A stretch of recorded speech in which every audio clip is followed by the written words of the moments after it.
విద్యాసాగర్ గారు. చంద్ర జనార్దన్ గారు చెప్పింది 100% రైట్ వర్షన్. నేను మొన్న ఒక టీవీ డిబేట్ లో నిన్న మొన్న సాయంత్రం టీవీ డిబేట్ లో పార్టిసిపేట్ చేసినప్పుడు చాలా దబాయింపుగా, చాలా అగ్రెసివ్గా ఒక కులాన్ని ఇక్కడ ఇక్కడ మన ఒక కులాన్ని ఏదో అన్యాయం చేసేస్తుంది, ఆ కులము మిగతా ఇది కాపు కులాన్ని మొత్తం అంతా సర్వనాశనం చేస్తుంది అనే ధోరణిలో మాట్లాడడం అనేది తప్పు అని గత సంవత్సరం రోజుల నుంచి ఈ డెమోక్రసీ కంట్రీలో ఉన్న మనము కాపులు ఒకరు ఓటేస్తే మనం గెలవము, రెండోది మనం అన్ని వర్గాలకు దగ్గర అవ్వాలి, మనము ఇంకొకళ్ళని కలుపుకున్నప్పుడే మనం రాజ్యాధికారం సాధిస్తామన్న విషయం కొన్ని వందల మీటింగ్ లో పవన్ కళ్యాణ్ గారు చెప్పిన అంశాన్ని తిరిగి చంద్రు గారు మళ్ళీ రిపీట్ చేశారు. అదే విషయం చెప్పి చెప్పి చెప్పి చెప్పి అలసిపోయిన తర్వాత ఎన్ని రోజులు చెప్తాడు ఆయన పవన్ కళ్యాణ్ గారు, ఎన్నిసార్లు చెప్తాడు చెప్పిన విషయం?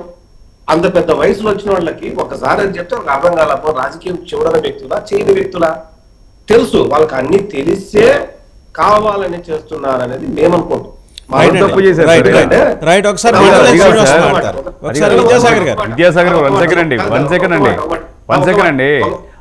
85 సంవత్సరాల వయసులో ఏ తప్పు చేశారని ఇప్పుడు వారు చంద్ర జనార్దన్ గారు చెప్పినట్టు ఓన్ చేసుకుంటారు, ఓన్ చేసుకుంటారు, ఓన్ చేసుకొని పంపిస్తే దానివల్ల ఏం తప్పు రాస్తున్నారు వారు? దాంట్లో ఏముంది? మీరు రాజ్యాధికారం రావాలి అని అంటున్నారు వాళ్ళు, ఎవరైతే జోగి గారు అంటున్నారు, దానికి మీకు ఎక్కడ ఏమైంది ప్రాబ్లం చెప్పండి, ట్రై చేయండి అని అడుగుతున్నారు. తప్పలేదు కదా సార్ అది. రాజ్యాధికారం కావాలంటే పక్క కులాలను తింటే వస్తుందా? ఎవరిని తిట్టలేదు సార్. ఎక్కడ తిట్టాడు? ఎక్కడ తిట్టాడు? ఎక్కడ తిట్టారండి? వాయిస్ పెంచకండి, మంచిగా మాట్లాడండి, వాయిస్ నేను పెంచారు నాకంటే చదవండి ఒకసారి. కొంతమంది కాపు నాయకులు పదే పనిగా పెట్టుకొని కొంతమంది బయటకు వచ్చి ఏం మాట్లాడుతున్నారు, మేము డిబేట్లు చేసిన మీరు రోజు 3 డిబేట్లు ఇప్పుడు ఒకటి నేను ఒకటే చెప్తున్నాను, ఇక్కడ ఆయన మాట్లాడితే మీకు అర్థమవుతుంది. మరి కమ్మ నాయకులు మాట్లాడొచ్చా? కమ్మ నాయకులు మాట్లాడచ్చు కాపుల గురించి, రెడ్డి నాయకులు మాట్లాడచ్చు కాపుల గురించి, కాపుల గురించి రెడ్లు, కాపుల గురించి కమ్మలు మాట్లాడి సరిపోతుందా? ఆయన పార్టీని ఓన్ చేస్తున్నాడు కాబట్టి, సేఫ్ కులం కాబట్టి మాట్లాడుతున్నాడు. తప్ప అదే పెద్ద మనిషి కాబట్టి మాట్లాడుతున్నాడు. ఏం తప్పు చేశాడు? ఏం తప్పు చేశాడు? మాట్లాడుతున్నాడు. బయట బూతులు పెడతాడా? బూతులు పెడతాడా? బూతులు పెడతాడా అంట. రాజ్యాధికారం పంచుకోమని చెప్తున్నాడు. అది తప్పైంది నీకు? కొద్దిగా తెలివి ఉండి మాట్లాడు. రాజ్యాధికారం సాధించాలంటే కాపులు ఒక్కరు ఓటేస్తే, కాపు ఒక్కరు కాదు స్వామి, కాపు ఒక్కరు కాదు, కాపులు ఒక్కరే కావాలని చెప్పట్లేదు అక్కడ, కాపు ఒక్కరే కావాలని చెప్పలా. మీరు ట్రై చేయండి. ఆయన రాసిన ప్రతి లెటర్ లో కాపులతో పాటు బలహీన వర్గాల గురించి మాట్లాడతాడు ఆయన. ఒక విషయం అండి, మీకు విషయం చెప్తాను. పార్టీ నాయకుడు పవన్ కళ్యాణ్ గారు, పార్టీ నడిపేది ఆయన, ఫైనాన్స్ చేసుకోవాల్సింది ఆయన. ఎంతమంది పవన్ కళ్యాణ్ కి మాట్లాడే వాళ్ళు, ఉత్తరాలు రాసేవాళ్ళు ఎంతమంది ఏం చేశారు?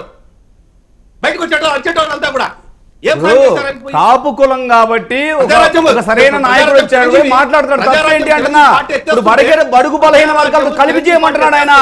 బడుగు బలహీన వర్గాలకి ఆశాజ్యోతిగా ఉన్న పవన్ కళ్యాణ్ గారు అంటున్నారు ట్రై చేయండి అని అంటున్నాడు. మీకు ఎన్ని సీట్లు వచ్చినప్పటికీ ట్రై చేయండి అంటున్నారు. తప్ప అనడం తప్ప? చంద్రబాబు నాయుడు ఎవడో? చంద్రబాబు నాయుడు ఎవడో? చంద్రబాబు నాయుడు ఎవడో? చంద్రబాబు నాయుడు ఎవడో? చంద్రబాబు ఎవడో? నీతి తప్పినాడు చంద్రబాబు. తప్పని చేస్తా చంద్రబాబు తప్పింది. సంబంధం ఉంటుంది.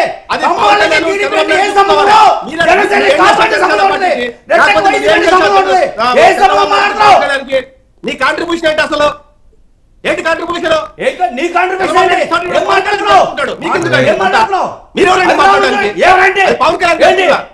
85 సంవత్సరాల వయసులో చచ్చే లోపల ఒక కాపు వాడు బడుగు బలహీన వర్గాల వల్ల ఈ 2 కులాలు కాకుండా ఒక సీఎం చూసి చచ్చిపోదాం అనుకున్నాడు.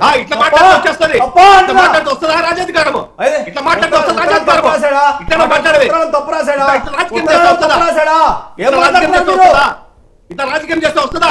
ఏ రాజకీయం? సెకండ్ రాజకీయాలు కాబట్టి ఇట్లా ఉంది. చెత్త రాజకీయాలు చేస్తే వస్తుంది. మాకు తెలుసు. రైట్. ఓకే. కృష్ణాంజలి గారు. ఓకే.